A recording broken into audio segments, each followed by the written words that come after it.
many years, I've been growing banana plants around my pool to give it a tropical feel in the summer. By autumn, they have large stems with 4 to 5 foot long leaves that soar to heights over 10 feet tall. This is Rhonda Ferree with University of Illinois Extension. We grow bananas here for their ornamental value. I typically plant 9 solid green ones in the ground each summer. They multiply quickly by sending up suckers, also called pups, from the mother plant's roots. Although some might bloom, we don't have a long enough growing season for the fruit to develop and ripen. I overwinter my bananas in my heated garage or basement.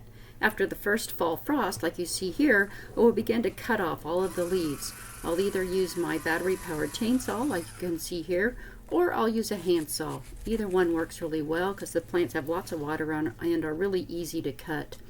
I'll then take my hand pruners and cut off all the rest of the leaves off the main trunk that I want to save for the winter. I don't need the leaves. The plant's going to be dormant. It will not be photosynthesizing, so it won't need the leaves. It'll survive on very little light or water. I then will dig the plant, and for this one you can see I'm trying to save 2 suckers that came off the main plant. So I cut the main plant off, and now I'm trying to sever that sucker there on the left from the main plant. It takes a little bit of work to get that to break apart right there. And so I just keep digging, and I'll come back around and make the final cut of that root, trying to get just enough root ball to fit into the 5-gallon bucket. And I pick it up here. It's not too heavy when I've cut off all the leaves and a lot of the roots. And here you can see the root ball before I put it into the 5-gallon bucket.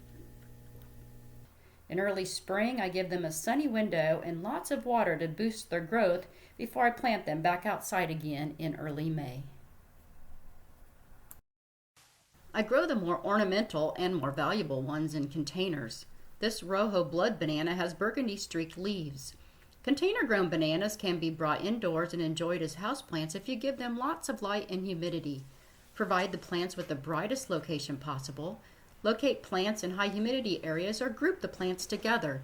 Grouping will naturally raise the humidity in the vicinity of the plants.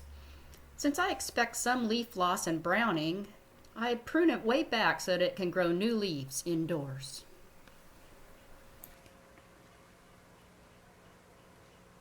Bananas are very easy to grow in our hot, humid summers. Give them lots of sun and lots of water, and they will grow so fast that you can almost watch them develop before your eyes.